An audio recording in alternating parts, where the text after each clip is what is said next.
Kita lihat Kejadian pasal 4 ayat yang pertama sampai ayat yang ke-16. Kemudian manusia itu bersetubuh dengan Hawa istrinya dan mengandunglah perempuan itu, lalu melahirkan Kain. Maka kata perempuan itu, aku telah mendapat seorang anak laki-laki dengan pertolongan Tuhan. Selanjutnya dilahirkannya lah Habel, adik Kain. Dan Habel menjadi gembala kambing domba, Kain menjadi petani. Setelah beberapa waktu lamanya, maka Kain mempersembahkan sebagian dari hasil tanah itu kepada Tuhan sebagai korban persembahan. Habel juga mempersembahkan korban persembahan dari anak sulung kambing dombanya, yakni lemak-lemaknya. Maka Tuhan mengindahkan Habel dan korban persembahannya itu. Tetapi Kain dan korban persembahannya tidak diindahkannya. Lalu hati Kain menjadi sangat panas dan mukanya muram. Firman Tuhan kepada Kain, mengapa hatimu panas dan mukamu muram? Apakah mukamu tidak akan berseri jika engkau berbuat baik? Tetapi jika engkau tidak berbuat baik, dosa sudah mengintip di depan pintu. Ia sangat menggoda engkau, tetapi engkau harus berkuasa atasnya. Kata Kain kepada Habel adiknya, marilah kita pergi ke padang. Ketika mereka ada di padang, tiba-tiba Kain memukul Habel, adiknya itu, lalu membunuh dia. Firman Tuhan kepada Kain, di mana Habel adikmu itu? Jawabnya, aku tidak tahu. Apakah aku penjaga adikku? Firman-Nya, apakah yang telah kau perbuat ini? Darah adikmu itu berteriak kepadaku dari tanah. Maka sekarang terkutuklah engkau, terbuang jauh dari tanah yang menganakan mulutnya untuk menerima darah adikmu itu dari tanganmu. Apabila engkau mengusahakan tanah itu, maka tanah itu tidak akan memberikan hasil sepenuhnya lagi kepadamu. Engkau menjadi seorang pelarian dan pengembara di bumi. Kata Kain kepada Tuhan, hukumanku itu lebih besar daripada yang dapat kutanggung. Engkau menghalau aku sekarang dari tanah ini, dan aku akan bersembunyi dari hadapanmu, seorang pelarian dan pengembara di bumi. Maka barang siapa yang akan bertemu dengan aku, tentulah akan membunuh aku. Firman Tuhan kepadanya, sekali-kali tidak. Barang siapa yang membunuh Kain, akan dibalaskan kepadanya 7 kali lipat. Kemudian Tuhan menaruh tanda pada Kain, supaya ia jangan dibunuh oleh barang siapapun yang bertemu dengan dia. Lalu Kain pergi dari hadapan Tuhan, dan ia menetap di tanah Nod di sebelah timur Eden. Sampai di sini pembacaan firman Tuhan. Siapa yang punya pengalaman nangkap kepiting? Oh pernah ya, uyuh kangkang. Kepiting ya, ya itu kepiting makanan kedoyanan saya sih, tapi saya juga belum pernah nangkap. Tapi saya kasih tahu, saya ajarin satu cara nangkap kepiting ya. Kepiting itu kan besar ya, ada capitnya dan sebagainya begitu. Nah, jadi cara yang gampang itu pakai bambu, kemudian di ujung bambu itu kan dilubangi, dikasih tali. Setelah itu dikasih batu kecil. Nah, gampang aja, jongkok aja di situ, ditek-tek sama batu itu kepiting, dia kan begini capitnya. Terus tek-tek ganggu aja sama batu, diketok-ketok begitu badannya, ini dia begini, tok-tok begini lagi, ganggu terus sampai satu ketika dia tuh akan muara hebat. Saking diganggunya, dia sudah begini ganggu lagi, begini ganggu lagi, begini ganggu, begini dikotok-ketok terus sama batu, sampai dia muara. Dia langsung pakai capit keras-keras itu, batu atau benang itu atau tali itu, capit keras kayaknya dia ingin menghancurkan benda yang mengganggu dia. Nah, saat itu gampang, masukin aja ke wajan. Begitu, betul. Dia kan cenderung dengan begitu kuat saking marahnya. Dan kita cukup punya waktu beberapa detik untuk kasih pindah dia ke wajan begitu. Jadi kepiting itu ya kita memang menikmati enak, tapi kepiting itu hancur hidupnya akibat dari kemarahannya. Dia hancur menjadi korban akibat dari kemarahannya. Dia begitu marah sekali sampai dia cengkram itu, dan akhirnya dia sendiri hancur hidupnya. Lucu ya. Tapi itulah banyak kejadian di sekitar kita. Kalau kita perhatikan berapa banyak orang yang menjadi korban karena kemarahan. Ada orang yang karena kemarahan dia menjadi korban kehilangan pekerjaan. Marah-marah sama pelanggan akhirnya dipecat, begitu, hilang pekerjaan. Ada orang yang karena marah dia menjadi korban, dia kehilangan keluarganya. Begitu marah sekali sama suaminya, marah yang sudah memuncak, akhirnya dia bunuh suaminya karena tidak tahan. Setelah bunuh suaminya, dia pun putus asa, dia bunuh bayinya dia pun ketakutan, putus asa, bunuh diri, kehilangan semuanya. Ada orang yang karena marah sampai dia pun harus kehilangan hidupnya, kehilangan waktunya seumur hidup, kehilangan kebebasannya. Marah karena dilarang tidak boleh main games di warnet, udah dilarang. Karena begitu marah, sudah kecanduan main games dan gak ada komputer di rumah, dia bakar itu warnet. Dan seluruh warnet gedung itu terbakar, banyak orang yang mati di dalam. Pernah dengar kisah beberapa tahun yang lalu seorang TKW Filipina yang marah sama siuce-nya? Ya kan? Oh ya, saya pun juga udah ngikutin kasusnya bagaimana. Yang seorang diri kan tinggalkan, dia kan begitu marah, dia gak tahan dengan siuce-nya yang ini orang Filipina, dia sudah gak tahan sekali. Akhirnya dia satu malam dia bunuh dengan pisau begitu kan. Dia sudah menghilangkan nyawa korban, akhirnya pasti hidupnya pun akan dihabiskan di penjara, kehilangan kebebasan, kehilangan kesempatan bertemu dengan keluarga, kehilangan kebebasan untuk berkarya, dan udah terlambat, tidak bisa berbuat apa-apa. Dan bagaimana dengan seorang ibu yang begitu marah sama anaknya yang masih balita, anak perempuan kecil? Pasti pernah dengar karena banyak beredar di internet beritanya. Tapi itu sudah lama sih, setahun 2 tahun yang lalu saya lupa. Anaknya masih kecil tuh main, ini di Amerika, main lipstick mamanya kan, digambar-gambar di spray kan, buah ambar gambar itu mungkin lipstick mungkin mahal, saya juga nggak tahu, mungkin mahal. Buah ambar gambar dan mungkin belepotan dan mungkin kerepotan untuk membersihkan. Buah ambar gambar lipsticknya itu marah sampai nggak tahan, dia hajar anaknya, dilampiaskan sepuas-puasnya. Setelah puas, baru dia kaget anaknya sudah tidak bernyawa.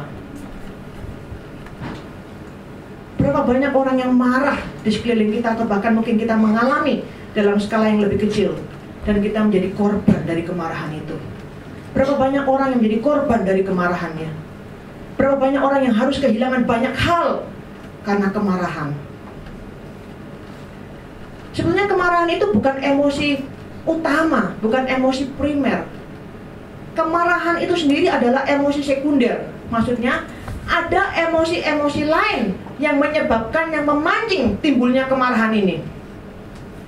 3 penyebab utama emosi yang lain adalah, yang pertama itu sakit hati. Sakit hati kemudian menimbulkan kemarahan. Dan biasanya sakit hati itu karena peristiwa masa lampau. Sakit hati karena dia sudah menyakiti aku, dia sudah di masa lalu dia sudah melakukan ini, sehingga aku sekarang sakit hati dan aku marah. Yang kedua, karena frustrasi. Frustrasi biasanya karena keadaan sekarang ini. Wah, udah mati-matian belajar kok nggak bisa marah. Udah mati-matian coba menyenangkan hati majikan, tapi kok nggak berhasil, marah, frustrasi, jengkel. Begitu. Karena kondisi saat ini ada hal-hal yang kita ingin usahakan tapi tidak tercapai atau gagal. Berusaha ingin tabung uang tapi kok selalu habis, marah. Dan yang berikutnya emosi yang lain adalah karena ketakutan.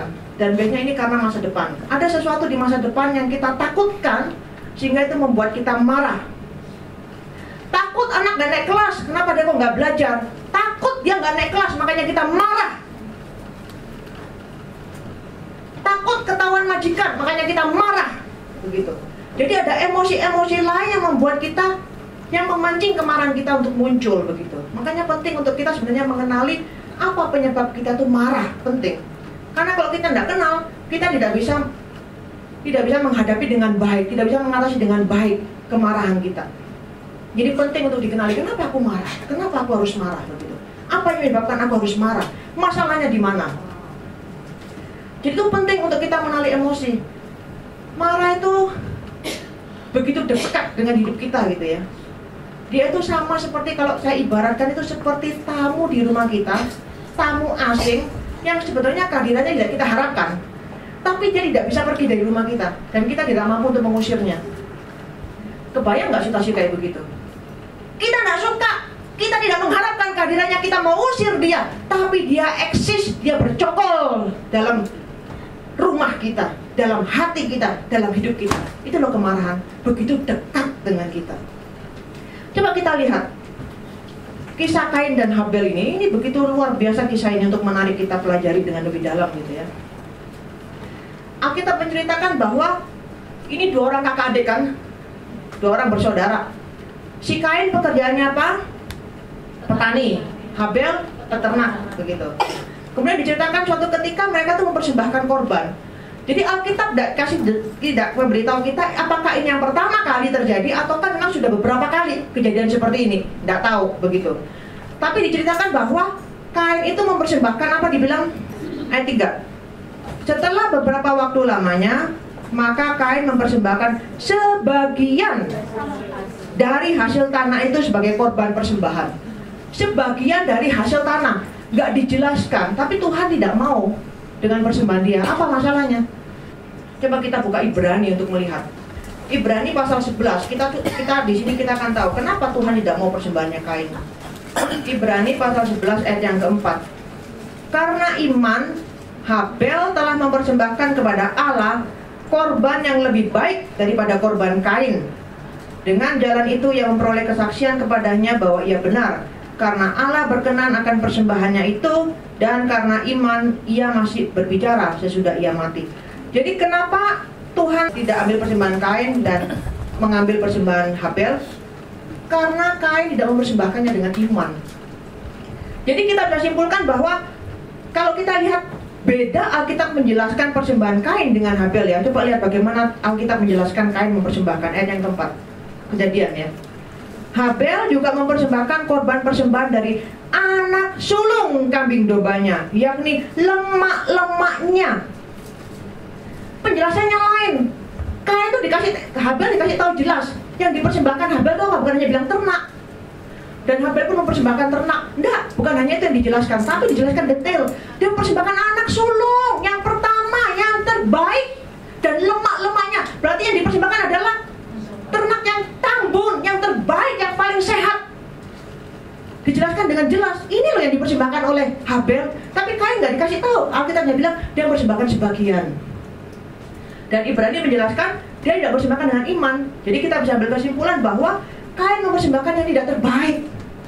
Dia tidak ada iman untuk mempercayai bahwa Tuhan akan memelihara kehidupan mereka. Jadi tidak ada iman untuk mempercayai bahwa mereka akan cukup makan sebagian yang mungkin kurang baik, karena yang terbaik sudah dipersembahkan ke Tuhan. Dia tidak cukup iman untuk mempercayai itu. Makanya dia justru kasih yang tidak terbaik ke Tuhan, yang terbaik mereka makan. Karena dia tidak cukup mempercayai bahwa Allah sanggup memelihara kehidupan mereka. Ketika Kain berani mempersembahkan yang terbaik untuk Tuhan, sehingga akibatnya dia mempersembahkan yang kurang baik. Makanya Tuhan dibilang dia tidak terima persembahan Kain, yang diterima persembahannya Habel. Akhirnya Kain, ayat 5 kan, lalu hati Kain jadi sangat panas dan mukanya muram. Ini sudah gejala bahwa dia marah. Hatinya panas, mukanya muram. Biasanya kalau kita marah itu ada gejala, ya kan? Iya loh, itu kenalin loh gejala itu penting. Gejala itu penting. Seringkali gejala itu adalah gini. Kadang kita kan lihatnya negatif. Waduh, sudah flu nih, wah itu sudah gejala, udah bersin-bersin, wah kita sudah setengah mati, panik dan sebagainya begitu. Tapi kadang kita perlu melihat bahwa gejala itu mungkin berkat ketika kita bisa melihatnya itu sebagai alam Tuhan untuk kasih tahu kita, untuk mengingatkan kita bahwa ada sesuatu yang harus kita perhatikan, ada sesuatu dalam tubuh kita yang nggak beres. Itu gejala. Jadi gejala dia tuh mukanya, hatinya sudah panas, mukanya muram, sudah nggak ada sukacita, sudah malas ngapa-ngapain, malas bercanda dengan Habel, malas main-main sama Habel, lari-lari dan sebagainya di ladang, dia sudah murung aja. Itu gejala, ada sesuatu yang nggak beres di hatinya. Seharusnya Kain sudah mulai melihat, oh ada sesuatu, ada something wrong. Apa ini? Begitu. Nah, seringkali gejala itu penting untuk kita perhatikan. Kadang mungkin, kok tiba-tiba tumben ya, aku kenapa kok nggak nafsu makan ya? Banyak ada sambal, pasti 3 piring. Tapi ini kok cuma makan sambalnya tok, nasinya nggak disentuh, begitu kan? Nah, ada sesuatu yang nggak beres, ini apa ya? Apalagi sambal dari gereja, nggak mungkin nggak habis 3 piring, begitu loh. Duh, tapi ini kok kenapa ya? Nah, itu pasti ada sesuatu, coba. Apa ya sesuatu? Kenapa? Ini gejala apa ini?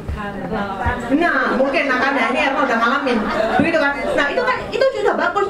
Jangan berhenti. Jadi ketika ada gejala, itu sudah langsung kita koreksi. Apa yang terjadi di hatiku? Apa yang terjadi di hidupku? Ada sesuatu yang nggak? Ada sesuatu yang salah nggak? Ada sesuatu yang perlu aku perhatikan nggak? Begitu. Ada gejala-gejala tertentu yang mungkin kita tiba-tiba langsung emosi, atau kita tiba-tiba nggak gembira, begitu. Atau kita jadi murung, atau kita tiba-tiba ngomongnya jadi pedas, begitu. Atau nggak nafsu makan, atau tiba-tiba kok kita nggak bisa tidur, begitu. Ada gejala yang mendahului. Ini kita bicara soal kemarahan. Jadi kadang sebelum kemarahan itu muncul, mungkin ada gejala-gejala yang mendahului yang perlu kita untuk deteksi. Apa? Kenapa aku harus mengalami seperti ini? Tapi kita perhatikan coba Kain. Ya, Kain sudah ada gejala ya. Dia menjadi sangat panas dan mukanya muram. Kemudian Tuhan itu ngomong ke dia. Wah, ini luar biasa ini Tuhan ini ya. Tuhan itu bicara ke Kain. Jadi pada saat gejala itu muncul, dosa itu sudah mengintip, pencobaan itu datang, Tuhan tidak pernah membiarkan anak-anaknya berjuang sendiri, tapi dia akan datang menemui dan berbicara. Tuhan bicara kepada Kain. Dia bilang, mengapa hatimu panas dan mukamu muram? Apa kamu tidak akan berseri jika engkau berbuat baik? Tetapi jika engkau tidak berbuat baik, dosa sudah mengintip di depan pintu. Ia sangat menggoda engkau, tetapi engkau harus berkuasa atasnya. Jadi ketika Kain sendiri pun tidak menyadari gejala itu, Tuhan kasih ingat dia. Tuhan kasih tahu, sekarang kondisi hatimu seperti ini loh. Kamu lagi panas, kamu lagi muram. Dan kamu tahu nggak kenapa kamu mengalami gejala seperti ini? Ada sesuatu yang tidak baik yang kamu sudah lakukan. Itu pasti. Karena kalau kamu melakukan sesuatu yang baik, kamu tidak mungkin akan murung, kamu tidak mungkin akan muram. Kamu pasti akan berseri-seri dan bersuka cita. Dan selanjutnya Tuhan kasih tahu apa? Hati-hati, dosa sudah mengintip di depan pintu, dan kamu harus berkuasa atas dosa itu. Tapi respon Kain apa? Kurang ajar Kain ini. Persis seperti kita seringkali. Tuhan tidak dianggap sama sekali. Dia langsung cari Habel. Kita ke padang yuk. Justru ini adalah bahaya. Ketika Tuhan bicara sama kita dan kita tidak anggap Tuhan, sudah ada bahaya dan kita hanya tinggal selangkah menuju kehancuran. Betul. Ketika kita tidak berhati-hati dengan teguran Tuhan, ketika kita tidak mau mengindahkan orang-orang atau sarana yang Tuhan pakai untuk mengingatkan kita, berhati-hatilah. Itu adalah bahaya. Tuhan kadang mengingatkan kita ketika kita sedang dalam gejala, mengalami gejala kemarahan. Bisa Tuhan berbicara lewat firman Tuhan. Entah mungkin ketika kita baca status Facebook, bicaranya soal kemarahan. Tiba-tiba kita baca renungan, kok hari ini tentang kemarahan. Atau mungkin tiba-tiba dapat SMS dari teman, kok menyangkut kemarahan begitu misalnya. Atau menyangkut tenangkan hatimu dan sebagainya begitu loh. Pokoknya menyangkut suasana hati kita begitu. Sering Tuhan pasti berbicara, ingat ya. Ketika kita menjadi anak Tuhan, Tuhan tidak akan pernah membiarkan kita. Ketika kita bergumul dengan dosa, ketika kita bergumul dalam emosi-emosi negatif, Tuhan tidak pernah membiarkan kita. Dia akan datang menghampiri. Dia akan datang berbicara kepada kita. Bisa lewat firman Tuhan, bisa lewat status Facebook. Bukan dia berbicara langsung, bukan. Lihatlah itu sebagai peringatan, sebagai tanda Tuhan berbicara kepada kita. Atau kadang ketika kita lagi dalam suatu emosi, tiba-tiba kita mungkin mendengar satu berita. Ada seseorang yang ketika dia begitu marah dengan suaminya, kemudian tiba-tiba dia lihat berita, tiba-tiba berita soal kecelakaan itu loh, soal tsunami itu. Terus dia tiba-tiba disadarkan, iya ya, apa yang penting dalam hidup ini ya? Kenapa untuk hal yang kecil begitu harus marah? Begitu banyak orang yang berjuang dengan maut, kehilangan orang-orang yang dikasihi. Ketika hidup ini ada di ujung maut, apa yang lebih penting selain keluarga, selain orang-orang yang mengasihi kita? Akhirnya kemarahannya redup. Jadi Tuhan pun bisa pakai hal-hal seperti itu untuk berbicara ke kita. Kain dia sedikit pun tidak, dia mengabaikan Tuhan. Dia langsung cari Habel dan dia panggil adiknya ke ladang. Kemudian di sana apa? Dia sudah melakukan pembunuhan berencana. Pada saat dia panggil Habel, karena dia tidak mau melakukan pembunuhan mungkin di rumah, tapi dia sudah melakukan merencanakan. Kenapa dia membawa adiknya ke ladang? Karena dia sudah merencanakan akan membuat sesuatu di ladang nanti. Jadi dia sudah merencanakan itu. Dan ketika dalam perjalanan dari rumahnya ke ladang yang cukup jauh mungkin, karena dia tidak mau peristiwa itu diketahui oleh orang tuanya, atau oleh saudara-saudaranya yang lain, itu sebenarnya adalah waktu yang cukup untuk dia berpikir, untuk meredakan hatinya. Kenapa aku begitu marah ya? Rencana jahat apa yang aku harus buat untuk adikku ini? Gila apa aku? Kenapa aku harus membunuh adikku? Dia punya waktu untuk memikirkan hatinya. Dia punya waktu untuk menenangkan hatinya sebetulnya kalau dia mau. Tapi karena Habel mengabaikan Tuhan, dia tidak mau mendengar kata-kata Tuhan, dan dia ingin memuaskan amarahnya sampai kepada puncak kepuasan yang tertinggi, dia mengabaikan itu semua. Sampai di ladang dia langsung bunuh Habel. Kalau kita lihat ya, ini Kejadian pasal 4. Ini bisa dibilang setelah kejatuhan Kain dan Hawa, ini adalah kejahatan manusia yang pertama dan itu berkaitan dengan amarah. Ngeri saudara, amarah itu begitu dekat dengan kita. Dan ini disebut menjadi kejahatan selain kejatuhan Kain dan Adam dan Hawa. Ini adalah dosa pertama yang dilakukan oleh manusia dan dicatat oleh Alkitab, dan itu berkaitan dengan amarah. Kalau misalnya pada saat itu Kain mau berdialog dengan Tuhan, ketika Tuhan bilang, kenapa kamu marah Kain? Kemudian dia bilang, iya Tuhan, aku marah karena kenapa engkau tidak mengindahkan persembahanku? Misalnya Kain begitu, Tuhan pasti akan ngomong, coba kamu lihat baik-baik, apa sih yang kamu persembahkan ke aku? Kamu jujur, kamu gak mempersembahkan yang terbaik loh. Kamu persembahkan yang sisa-sisa loh. Yang terbaik ada di sebelah sana loh, tapi kamu gak ambil untuk aku. Misalnya begitu.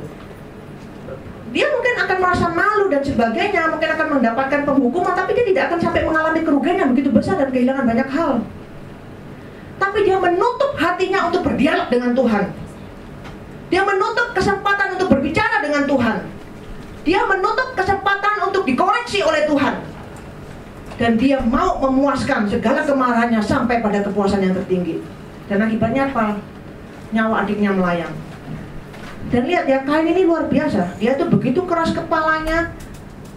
Pada saat seseorang itu sudah mengabaikan Tuhan, sudah mengabaikan teguran Tuhan, dosa itu begitu kuat menyengkram hati dan hidupnya, sehingga dia tidak merasa bersalah.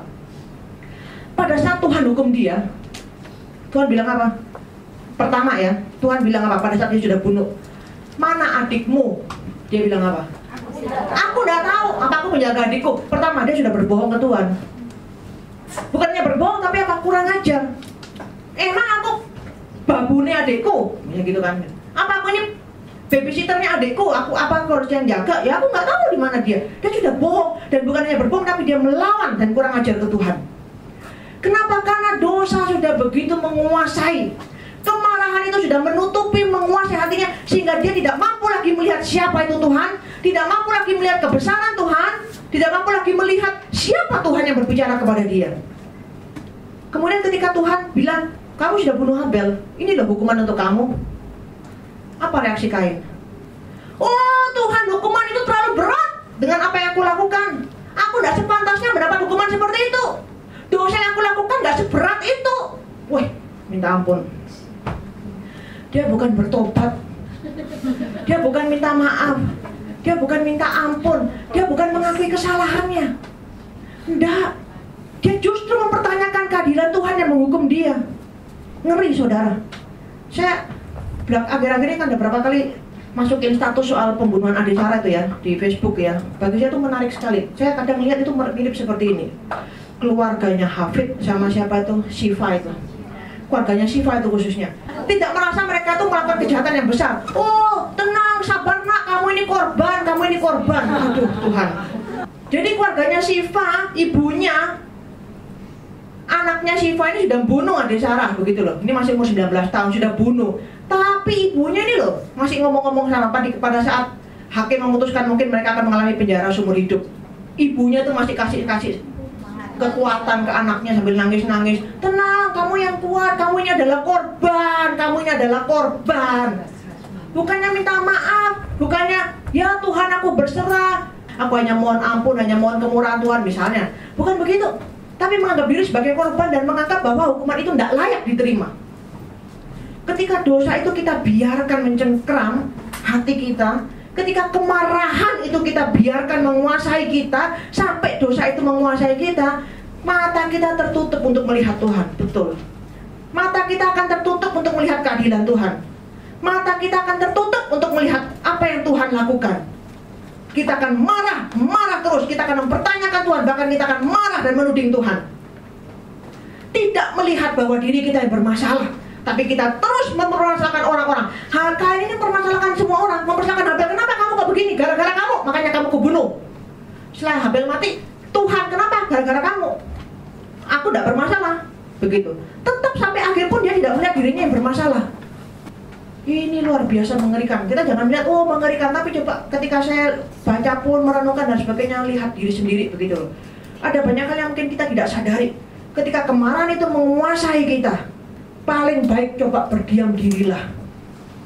Berilah kesempatan untuk kita berdialog dengan Tuhan. Itu loh namanya konseling.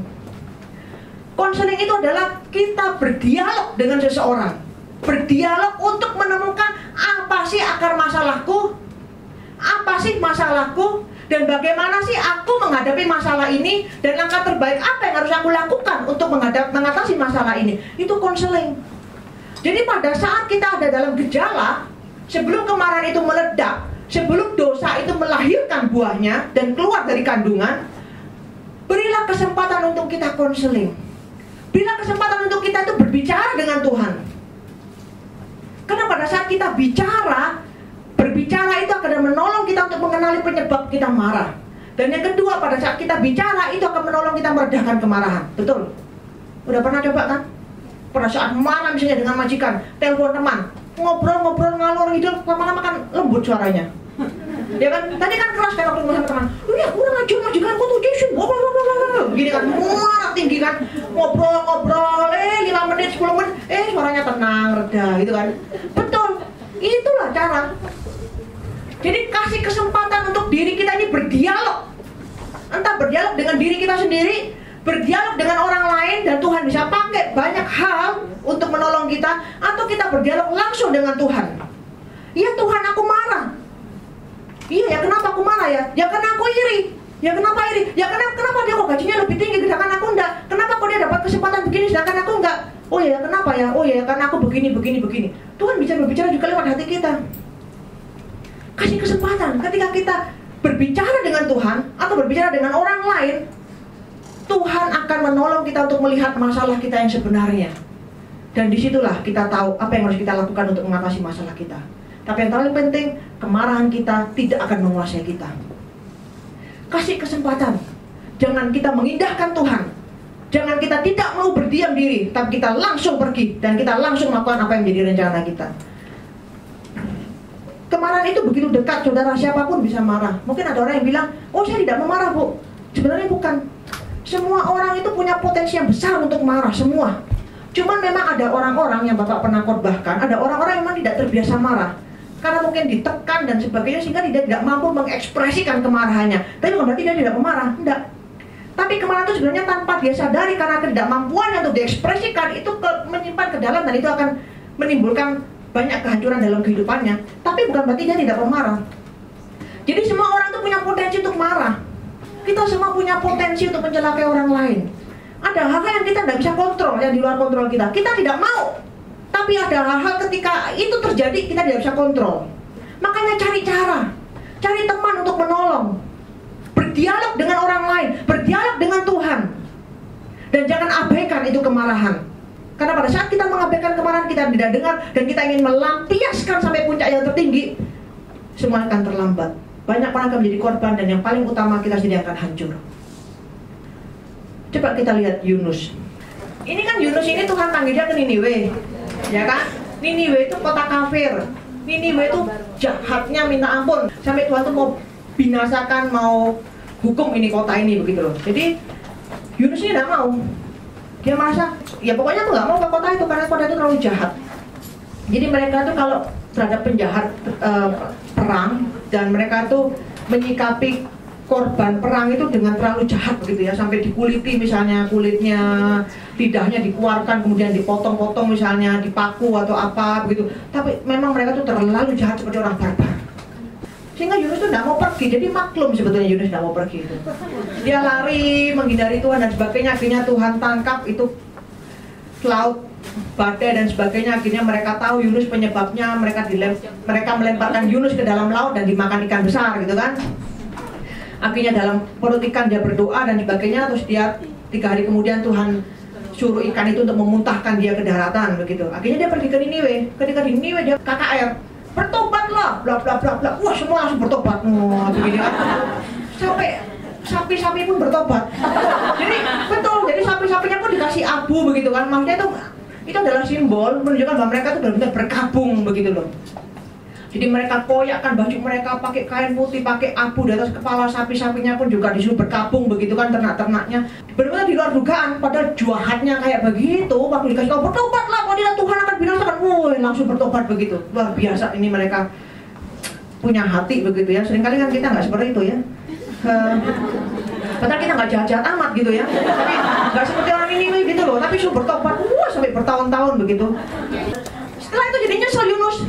Wih, kok enak sekali bertobat langsung begitu. Padahal dia pikir, ya oke aku pergi ke Niniwe, beritakan. Pasti dia sudah dalam hati sudah berpikir, mereka pasti tidak akan bertobat. Pasti Tuhan akan hukum. Tidak apa-apa, aku pergi sih beritakan ya oke. Tapi nanti pasti Tuhan akan hukum.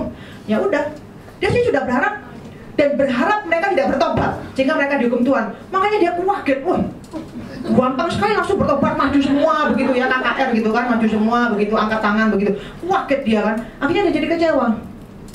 Loh kok enak menjuahatnya kayak begitu ya. Jadi Tuhan ampuni aja begitu. Loh kok enak, gak dihukum apa-apa. Wah dia marah, iri, marah, jengkel begitu, marah sama Tuhan. Dibilang apa? Ayat pasal 4 itu kan? Ayat 1, pasal 4 ayat 1. Tetapi hal itu, yaitu setelah bertobat itu ya. Tetapi hal itu sangat mengesalkan hati Yunus. Lalu marahlah ia, marah. Dan ia berdoa kepada Tuhan katanya, ya Tuhan, bukankah telah kukatakan itu ketika aku masih di negeriku? Itulah sebabnya aku dahulu melarikan diri ke Tarsis, sebab aku tahu bahwa Engkaulah Allah yang pengasih dan penyayang, yang panjang sabar dan berlimpah kasih setia, serta yang menyesal karena malapetaka yang hendak didatangkannya. Jadi sekarang ya Tuhan, cabutlah kiranya nyawaku, karena lebih baik aku mati daripada hidup. Wih, saking marahnya gitu loh. Terus kemudian Tuhan bilang, kamu layak marah nggak gitu? Kemudian Yunus kan pergi kemudian Tuhan kasih dia ketika dia beristirahat satu tempat, Tuhan kasih dia tumbuh satu pohon gitu kan, supaya dia bisa bernaung gitu. Dia senang, udah leha-leha di bawah pohon rindang begitu. Maksudnya pohon itu mati. Pohon itu mati, wah Yunus marah lagi, gitu ya. Kan dia punya emosi sudah terganggu berapa hari ini begitu loh. Terus kena hal yang kecil dia marah lagi. Ketika marah ya, coba lihat ayat yang 8 akhir. Lebih baik aku mati daripada hidup, begitu kan? Biasanya orang kalau marah tuh begitu, makanya kalau marah tuh kadang orang mau bunuh diri loh, saking marahnya. Lebih baik aku mati aja, saking dia tidak tahan menahan marah yang besar begitu loh. Dan juga itu menunjukkan sebagai suatu balas dendam kepada orang yang menyakiti. Ya udah aku mati sebagai balas, karena aku tidak bisa balas dendam ke kamu. Aku mati sebagai bukti aku balas dendam ke kamu supaya kamu menyesal seumur hidup dan sebagainya begitu. Aku mati, jadi dia pikir mati, wah Tuhan jadi menyesal kan, aduh nabiku mati begitu kan, dia pikir gitu kan, mati aja aku begitu kan. Nah ayat 9, tetapi firman Allah kepada Yunus, layakkah engkau marah karena pohon jarak itu? Jawabnya, selayaknya aku marah sampai mati. Kemudian Tuhan ngomong sama dia beberapa hal.